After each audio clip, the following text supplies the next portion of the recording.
अभी तक हमने जान लिया था कि बेस कैंडल क्या है और एक्साइटिंग कैंडल क्या है। Depend on their size.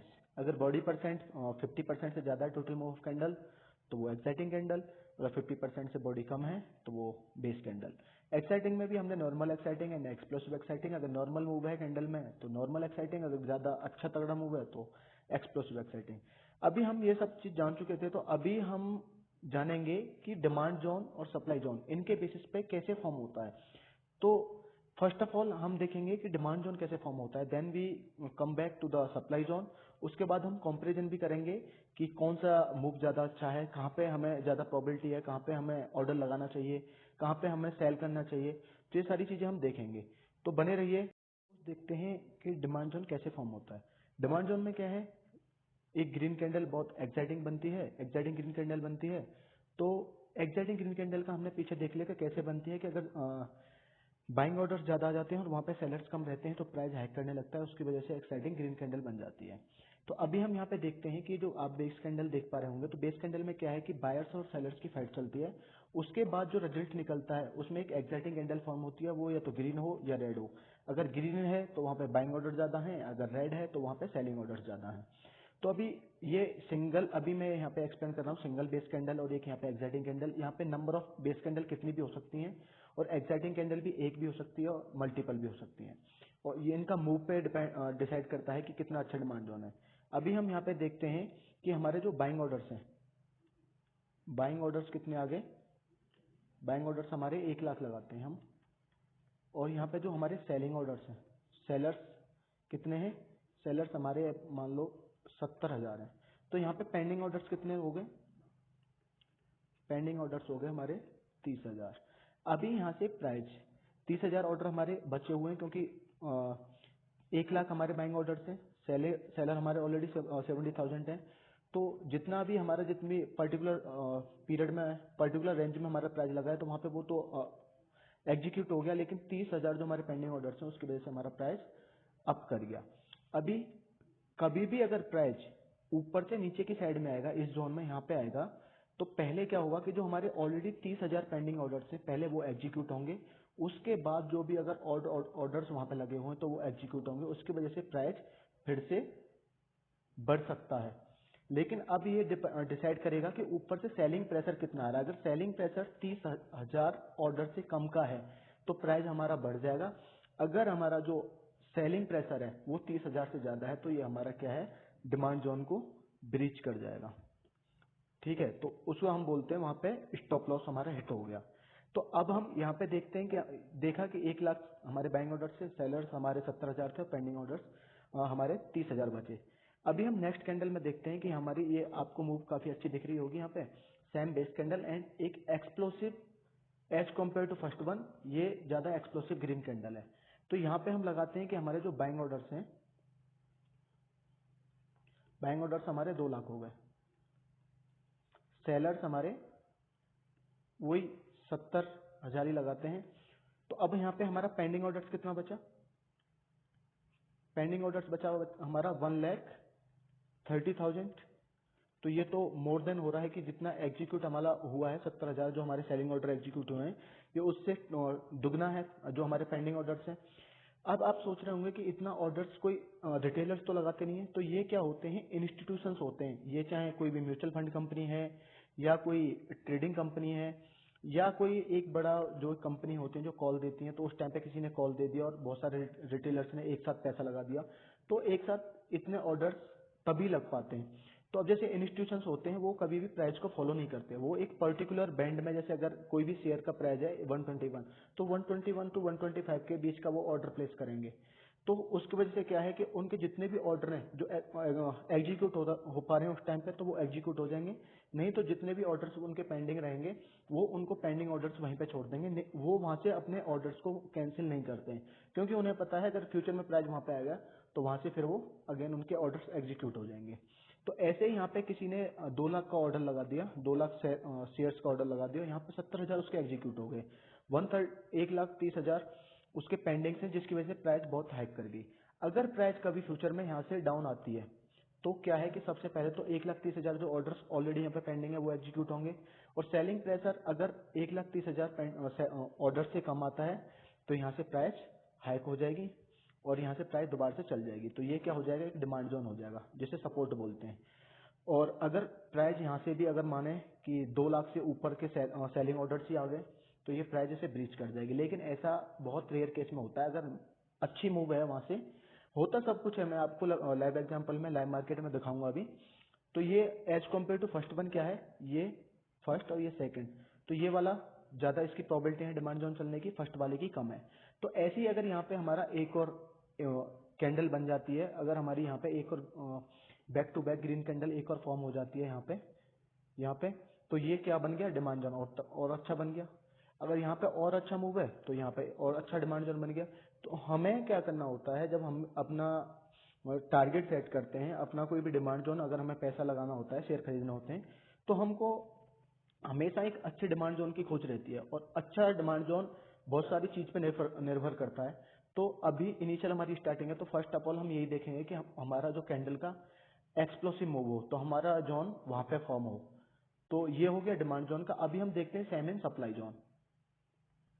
अब हम देखते हैं सप्लाई जोन। सप्लाई जोन में यहाँ पे मैंने 2 कैंडल्स फॉर्म किए हैं, फर्स्ट वन और ये second one. As compare to first one आप सेकंड में मूव अच्छा देख रहे होंगे। तो पहले हम देखते हैं सप्लाई जोन फॉर्म कैसे होता है। अगर यहाँ पे जो बेस कैंडल ये ग्रीन भी हो सकती है, रेड भी हो सकती है, ये कंपलसरी नहीं है कि यहाँ पे ये ग्रीन ही हो, कोई भी कैंडल हो सकती है, रेड या ग्रीन। तो यहाँ पे क्या है, बाय और सेलर्स की फाइट चल रही है। बाय और सेलर्स की फाइट होने के बाद पे यहाँ पे हमने देखा कि एक्साइटिंग रेड कैंडल बनी। तो इसमें क्या है कि सेलर यहाँ पे जीत गए, सेलर विन विन सिचुएशन में है। तो हम देखते हैं कि यहाँ पे एग्जाम्पल के तौर पर लेते हैं जो सेलिंग ऑर्डर्स हैं। सेलिंग ऑर्डर्स हमारे कितने आए, 1 लाख आए। और बाइंग ऑर्डर्स हमारे कितने आए, बाइंग ऑर्डर्स हमारे 70,000 आए। तो यहाँ पे अभी हमारे जो सेलिंग में पेंडिंग ऑर्डर्स कितने बचे हैं, पेंडिंग ऑर्डर्स अभी भी हमारे 30,000 हैं। तो जिसकी वजह से यहाँ पे हमारे 70,000 जो सेलिंग ऑर्डर्स थे वो तो यहीं पे एग्जीक्यूट हो गए, लेकिन 30,000 जो हमारे पेंडिंग ऑर्डर्स हैं उनकी वजह से प्राइस डाउन आ गया।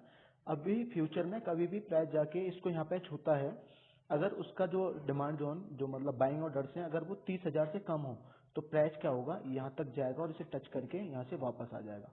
अगर हमारा जो बाइंग ऑर्डर्स हैं वो 30,000 से ज्यादा लगते हैं तो ये पहले जाके 30,000 को एग्जीक्यूट करेगा और उसके बाद इसे यहाँ से ब्रीच कर जाएगा। जो 30,000 जो यहाँ पे ऑलरेडी सेलिंग ऑर्डर्स पेंडिंग है उनको सेल करने के बाद में यहाँ से ब्रीच कर जाएगा। और जब भी आप देखते होंगे कि कहीं पे डिमांड जोन पर रेसिस्टेंस पे जाके मार्केट कंसोलिडेट करने लगती है तो वहां पे क्या होता है, वो ऑर्डर जो एक पर्टिकुलर बैंड में है, जैसे मैंने बताया 121 से 125 के बैंड में है, या मतलब कोई भी बैंड है 700 से 720 तक का कोई भी इंस्टीट्यूशन ने सेलिंग ऑर्डर्स लगा रखा है किसी भी शेयर के प्राइस पे, तो पहले वो ऑर्डर एग्जीक्यूट होते हैं तो वहां पे मार्केट कंसोलिडेट करने लगती है। फिर वहां से बायर्स और सेलर की फाइट होने लगती है। उसके बाद जो ऑर्डर ज्यादा है उसी साइड में मार्केट निकलने लगती है। तो यहाँ पे क्या है कि अगर 30,000 से कम के ऑर्डर्स हैं तो यहाँ से प्राइस डाउन आ जाएगा। अगर 30,000 से ज्यादा हमारे बाइंग ऑर्डर्स लगते हैं तो ये से ब्रीच कर जाएगा। अभी यहाँ पे हम देखते हैं कि सेकंड कैंडल हमारी ये बहुत ज्यादा एक्सप्लोसिव बनी हुई है। तो अब हम यहाँ पे लगाते हैं कि हमारे जो सेलिंग ऑर्डर्स हैं, सेलिंग ऑर्डर्स हमारे 2 लाख हैं, बाइंग ऑर्डर्स हमारे वही 70,000 है। तो हमारे यहाँ पे पेंडिंग ऑर्डर्स कितने रहे, पेंडिंग ऑर्डर्स हमारे 1,30,000। तो कभी भी अब यहाँ पे 1,30,000 है तो यहाँ पे 70,000 तो हमारे ऑर्डर एग्जीक्यूट हो गए, 1,30,000 की वजह से यहाँ से प्राइस रैपिडली डाउन आया और एक एक्सप्लोसिव मूव दी डाउन साइड में। अगर फ्यूचर में कभी भी यहाँ से प्राइस अप जाता है तो अगर उनका जो बाइंग ऑर्डर्स हैं वो 1,30,000 से कम है तो प्राइस यहाँ से जाएगा और यहाँ पे हमारे जितने भी 1,30,000 है उसमें से जितने भी हमारे ऑर्डर एग्जीक्यूट हो पाएंगे हो जाएंगे और जो रिमेनिंग बचेंगे उनकी वजह से प्राइस फिर से डाउन आ जाएगा। अगर ये मतलब बहुत अच्छी मूव है तो यहाँ से मतलब 90 to 95% चांस रहते हैं कि यहाँ से प्राइस डाउन आ जाए। अगर मूव यहाँ से जो हमारे बाइंग ऑर्डर्स हैं वो 1,30,000 से ज्यादा का लगता है तो प्राइस पहले जाके यहाँ पे 1,30,000 जो ऑर्डर है उनको एग्जीक्यूट कराएगा, उसके बाद प्राइस यहाँ से निकल जाएगा।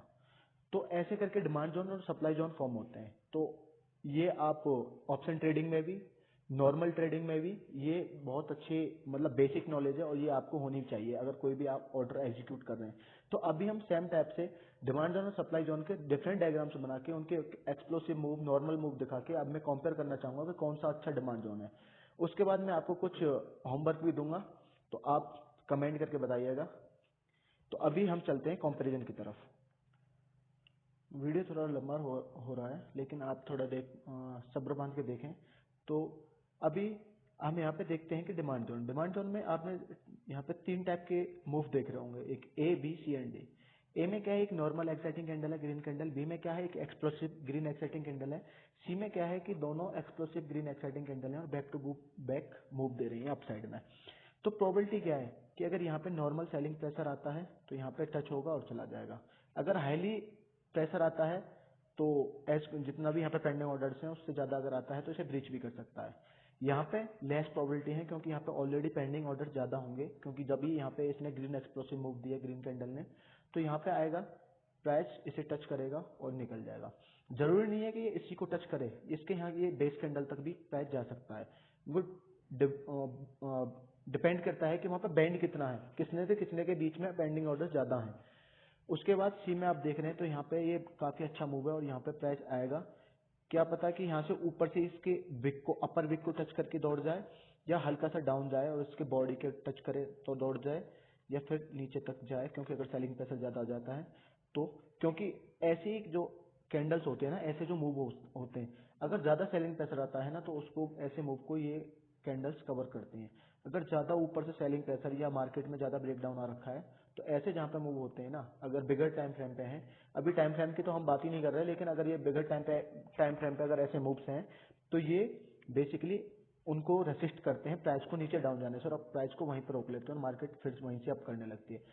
अब हम देखेंगे सप्लाई जोन में, उसके बाद हम लाइव मार्केट में कंपेयर भी करेंगे। ये है सप्लाई जोन। इसमें आप 3 डिफरेंट टाइप ऑफ मूव देख पा रहे होंगे, ए, बी एंड सी। ए में क्या है, नॉर्मल एक्साइटिंग रेड कैंडल है। सेकंड में क्या है कि एक्साइटिंग एक्सप्लोसिव वाली है रेड कैंडल, और यहाँ पे क्या है, back to back explosive red candle ने मूव डाउन साइड में दे रखी है। तो यहाँ पे क्या है कि अगर बाइंग ऑर्डर्स, जो पेंडिंग ऑर्डर्स हैं उससे कम लगते हैं तो यहाँ पे प्राइस जाएगी, इसे टच करेगी और डाउन आ जाएगी इस जोन को। अगर यहाँ पे जो बाइंग ऑर्डर्स हैं वो ज्यादा अमाउंट में लगते हैं तो ये प्राइस इसको ब्रीच कर जाएगी, क्योंकि यहाँ पे कम पेंडिंग ऑर्डर्स हैं। अब यहाँ पे एक्सप्लोसिव मूव में क्या है कि थोड़े पेंडिंग ऑर्डर्स ज्यादा हैं, तो यहाँ पे प्रोबेबिलिटी है कि प्राइस यहाँ जाए और यहाँ से वापस आ जाए। लेकिन अगर बहुत ज्यादा बाइंग ऑर्डर्स लग जाते हैं तो ये इसे भी ब्रीच करने की संभावना है, लेकिन ये इसकी प्रोबेबिलिटी एज कम्पेयर टू ए ज्यादा है कि यहाँ से प्राइस डाउन आ जाए। सी में क्या है कि यहाँ बैक टू बैक दो भी हो सकती हैं, 3 भी हो सकती हैं। हम एग्जांपल के लिए 2 लेके चल रहे हैं। तो यहाँ पे है कि यहाँ पे ऑलरेडी सेलिंग जो ऑर्डर्स हैं वो बहुत ज्यादा पेंडिंग है। अगर प्राइस यहाँ पे जाएगी तो हो सकता है इसकी विक को टच करके डाउन आ जाए, या इसकी बॉडी को टच करके डाउन आ जाए, और हो सकता है इसके पूरे ये एक ये जोन है, एक ये पूरे जोन में जाते कहीं से भी किसी भी पार्ट से प्राइस डाउन आ जाए। ऐसे में क्या होता है कि जो ज्यादा बाइंग ऑर्डर्स होते हैं उनको अगर ज्यादा ही लग गए हैं तो वो बात अलग है, नहीं तो मोस्ट ऑफ क्या है कि यहाँ पे ऑलरेडी सेलिंग ऑर्डर्स हैं। जैसे हमने 1,30,000 का एग्जांपल लिया था, तो ये क्या है कि प्राइस को रेसिस्ट करती है, इसी को बोलते हैं स्ट्रॉन्ग रेसिस्टेंस। जैसे जैसे कहीं पे आपने कॉल में देखा होगा, normal resistance, highly recommended resistance और very explosive resistance. C type के रेसिस्टेंस को वेरी एक्सप्लोसिव रेसिस्टेंस कहा जाता है, जो कि प्राइस को रेसिस्ट करता है। तो अभी हम चलते हैं लाइव मार्केट में। लाइव मार्केट में आप वहां पर बताना कि कौन सा किस टाइप का मूव है। हाँ, तो अभी हम देखते हैं लाइव चार्ट में। अभी हमने एक एसबीआई का चार्ट ओपन किया है और ये टाइमली जो वीकली टाइम फ्रेम पे है। तो अभी यहाँ पे मैं आपको दिखाऊंगा कि लाइव डिमांड जोन और सप्लाई जोन। अभी हम यहीं से स्टार्ट करते हैं कि यहाँ से प्राइस अप गया, यहाँ से प्राइस ने डाउन लगाया। तो अभी यहाँ पे देख रहे होंगे 1 2 एक अच्छा खासा मूव है, यहाँ से 455 से और 530 अप्रोक्सीमेटली 80-90 पॉइंट्स अप गया है, वहां से प्राइस ने डाउन लगाया। तो यहाँ पे एक देख रहे होंगे, यहाँ पे ये ग्रीन बेस कैंडल है। ये मैं बताया था ना कि सिंगल बेस कैंडल हो या मल्टीपल बेस कैंडल भी हो सकती है, ऐसा नहीं है कि सिंगल ही बेस कैंडल हो। तो यहाँ पे 1 2 3 यहाँ पे कंटिन्यू फाइट चली है। फाइट चलने के बाद प्राइस ने फिर से अप साइड में मूव लगाया था। तो जोन कहाँ से कहाँ तक बन रहा है, डिमांड जोन यहाँ से यहाँ तक ये डिमांड जोन फॉर्म हो रहा है। अभी मैं लाइन मार्किंग नेक्स्ट वीडियो में बताऊंगा आपको आगे वाली क्लास में, लेकिन आप बस ये देखो कि 1 2 3 यहाँ पे बेस कैंडल है, तो इसी के बीच से यहाँ पे प्राइस आया है।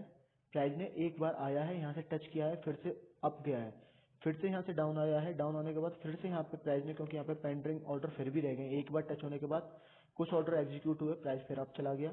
उसके बाद फिर भी यहाँ पे पेंडिंग ऑर्डर्स थे, तो फिर से प्राइस यहाँ पे आके टच करके इसी जोन को यहाँ से फिर से इसने मूव दे दी है। अब आते हैं सप्लाई जोन पे। यहाँ क्योंकि प्राइस अच्छा खासा मूव देने के बाद यहाँ से डाउन आया था, ये भी अप्रोक्सीमेटली 80 पॉइंट्स के लगभग डाउन आया था। तो यहाँ पे जाके प्राइस ने, यहाँ पे अगर छोटे टाइम फ्रेम पे देखेंगे, बड़े टाइम फ्रेम पे यहाँ पे कोई बेस कैंडल दिख नहीं रही है, छोटे टाइम फ्रेम पे यहाँ पे बेस कैंडल होंगी, तो यहाँ पे एक जोन फॉर्म हो गया। अगर कहीं पे बेस कैंडल भी ना हो तो वहाँ पे जोन कैसे फॉर्म करेंगे, तो ये भी मैं आने वाली वीडियो में बताऊंगा। तो यहाँ पे इसने प्राइस ने कंसोलिडेट किया, एक हफ्ते 2 हफ्ते कंटिन्यू बाय और सेलर्स की यहाँ पे फाइट हुई है। उसके बाद क्योंकि यहाँ पे पेंडिंग ऑर्डर्स ज्यादा थे, तो यहाँ से उसके बाद प्राइस फिर से अगेन यहीं से डाउन आ गया। अब ये नहीं है कि प्राइस यहीं से फिर अप गया, यहीं से डाउन आ गया, यहीं से अप गया, यहीं से डाउन आ गया। ये number of buyers, buying orders और सेलिंग ऑर्डर्स ये वेरी करते रहेंगे, जिसकी वजह से प्राइस अप एंड डाउन होता रहेगा, थोड़ा बहुत अप एंड डाउन। अगर यहाँ पे अगेन यहाँ पे प्राइस ने अप जाने की कोशिश करी है, लेकिन उससे पहले यहाँ से इसने, आप देख रहे होंगे कि विक बहुत तगड़ी नीचे तक बनाई है। कभी कभी होता है ना, ऐसा हिट कर जाता है, झट से प्राइस नीचे जाता है, फिर से कवर कर लेता है। तो जैसे अगर अचानक से सेलिंग प्रेशर ज्यादा आ जाता है, तो उसको नीचे जो डिमांड जोन ऑलरेडी फॉर्म हो रखे होते हैं ना, जहाँ पे ऑलरेडी, जहाँ से बेस प्राइस स्टार्ट होता है, मतलब जहाँ से डिमांड जोन, मतलब प्राइस बढ़ना इनिशियल से स्टार्ट होता है।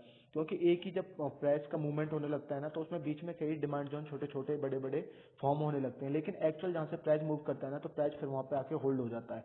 तो जैसे इसमें हुआ है, इसमें वहां से यहाँ तक आया, तो यहाँ पे डिमांड जोन था, यहाँ पे इसने कंसोलिडेट किया, लेकिन उसके बाद भी इसने इसे ब्रीच करके नीचे तक इसकी विक बनी है। तो यहाँ पे भी क्या है, एक डिमांड जोन जो बहुत तगड़ा, क्योंकि यहीं से एक्चुअल आप मूव देखेंगे तो यहाँ से ये जो पूरा मूव यहीं से डिमांड जोन क्रिएट हुआ है। तो यहाँ पे आके इसने फिर से प्राइस अप जाने लगा है। तो यहाँ पे ऑलरेडी फिर एक सप्लाई जोन है, यहाँ से आया है प्राइस डाउन, तो ये आ गया, फिर यहाँ पे एक डिमांड जोन बना होगा छोटे टाइम फ्रेम पे। तो ऐसे ही सारी चीजें डिमांड जोन एंड सप्लाई पे काम करती हैं। तो अगर दोस्तों वीडियो पसंद आया हो तो प्लीज लाइक करना और अपने कमेंट, अपनी राय जरूर देना, या आप भी एनालिसिस करके, अगर किसी को, आपको स्पेशल किसी भी शेयर का एनालिसिस कराना हो तो आप कमेंट कर सकते हैं। और कल हम देखेंगे कि जो पैटर्न्स बनते हैं कि drop base rally, rally base rally, ये सारे पैटर्न्स को हम कल पढ़ेंगे। तो रिवर्स पैटर्न, डिमांड जोन पे, ये सारी चीजें हम कल देखेंगे। तो please like share and subscribe कर देना। धन्यवाद।